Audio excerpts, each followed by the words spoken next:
नफरत की दुकान, मोहब्बत की दुकान कितना नफरत फैलाती तो हम देखते ही हैं।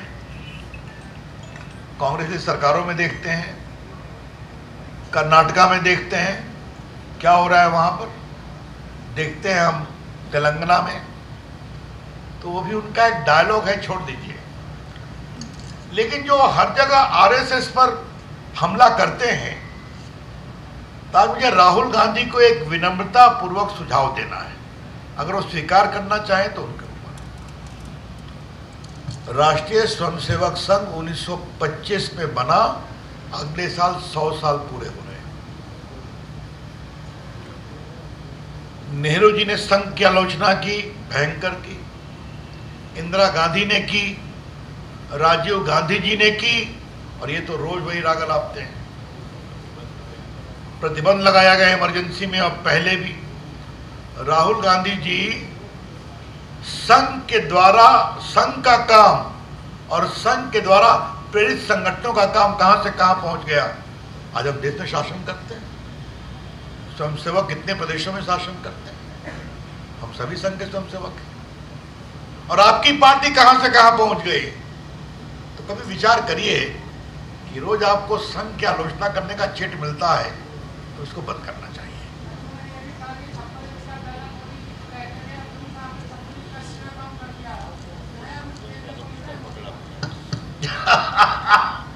देखिए, मैं इसका जवाब एक ही बात दूंगा।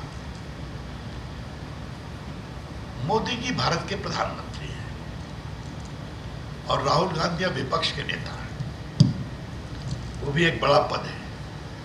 थोड़ा उसकी मर्यादा का ध्यान रखना चाहिए। आप कैसे शब्दों का प्रयोग कर रहे हैं। जहां तक 56 इंच सीने की बात है, मोदी जी ने अगर कहा 370 समाप्त करेंगे तो समाप्त हुआ। मोदी जी ने कहा कि अगर 3 तलाक समाप्त करेंगे तो 3 तलाक समाप्त हुआ। अगर मोदी जी ने कहा रघुराम का मंदिर बनेगा तो मंदिर बना।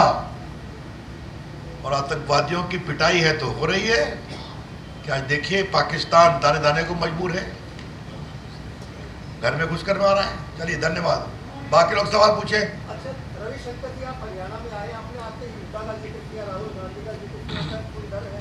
आपने साथ ये कहा कि 2000 रुपये उन्होंने महिलाओं को देने की बात की। आपकी तरफ से भी 2100 रुपये महिलाओं को देने का वादा किया गया है। आप बजट कहाँ से लाएंगे जब 4 लाख करोड़ का हरियाणा पर कर।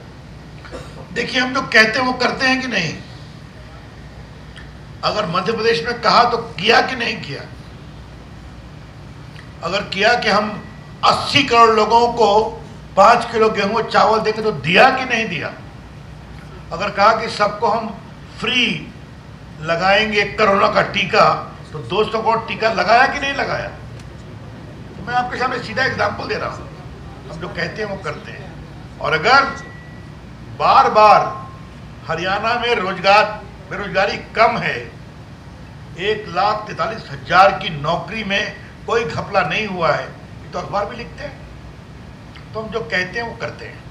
रविशंकर जी, आप पिछले 10 दिन से आपकी पार्टी के नेता अपने मैनिफेस्टो के अलावा सिर्फ शैलजा पर केंद्रित किए हुए हैं, इसका मतलब क्या है? मेरे ख्याल में बड़ी विनम्रता से आपके कहूँगा, मेरे आरंभिक टिप्पणियों में आपको हमारा काम भी बताया गया। आईटी से लेकर, फार्मिंग से लेकर, इंफ्रास्ट्रक्चर से लेकर ऑटोमोबाइल, सारी बातें मैंने की। हाँ, शैलजा जी भी हैं और उनकी बड़ी नेता का सम्मान नहीं होगा तो ये पॉलिटिकल इशू है, हम उठाएंगे और जरूर उठाएंगे। लेकिन हमारा काम बोलता है 10 साल का। आपने पिछली बार 75 पार का नारा दिया था, आपकी बार कोई टारगेट फिक्स नहीं किया क्या बीजेपी हरियाणा में? प्रामाणिक निर्णायक बहुमत की सरकार बनेगी।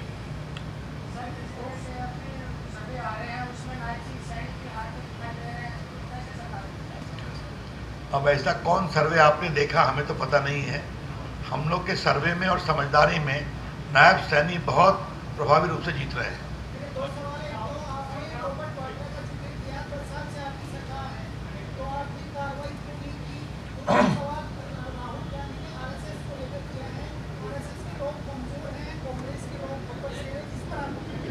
क्या आरएसएस की लॉ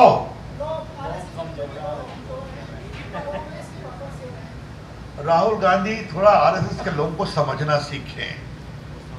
इमरजेंसी में आपकी दादी जी ने संघ पर प्रतिबंध लगाया था, जेल में बंद किया था। हम लोग छात्र, जवान छात्र थे, जेपी के शिष्य थे, खूब हम लोग पीटे थे। कोई झुके क्या, कोई हिले क्या? कभी नहीं हिले ना। 56 जवाब देने दीजिए। 56 साल आपने राज किया, संघ को कमजोर करने की पूरी कोशिश किया, संघ का संसद मजबूत था, आगे बढ़ा। जहाँ तक सवाल है वाड्रा वाला मामला, एफआईआर हुआ, एसआईटी हुई, तो आप बताइए हुडा साहब, वाड्रा साहब कितनी बार कोर्ट में गए, स्टे लेकर के आए, बाद में कोर्ट ने उसको रिजेक्ट किया।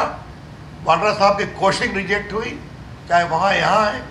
लंदन में जो जमीन मकान खरीदा गया है उसमें भी काफ़ी घपले हुए, वो भी जांच हो रही है। तो हम एफआईआर तो करते हैं, वो कोर्ट भागते हैं, स्टे लेते हैं, फिर हम स्टे उठाते हैं। तो जांच चल रही है, उनको अपने पापों का पूरा भुगतान करना पड़ेगा। सर, इस बार अग्निवीर योजना को भी बहुत बड़ा मुद्दा कांग्रेस बना के चल रही है इस विधानसभा चुनाव में, तो उस पे आप क्या?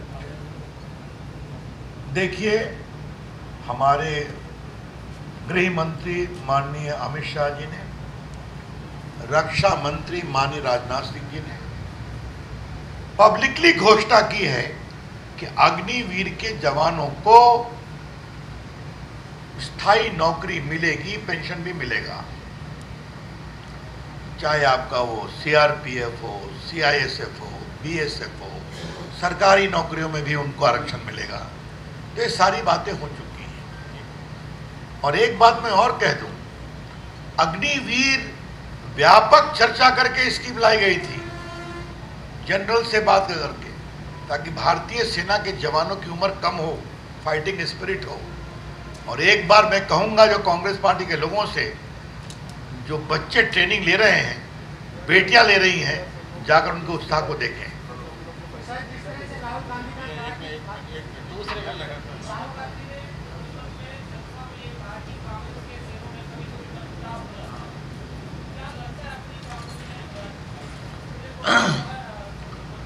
मन मुटाव हो जाता है, होता ही है, और क्या। अभी हमने क्या बताया, कहाँ कहाँ उनको हाथ मिलाना पड़ता है, खड़े होकर मिलवाना पड़ता है।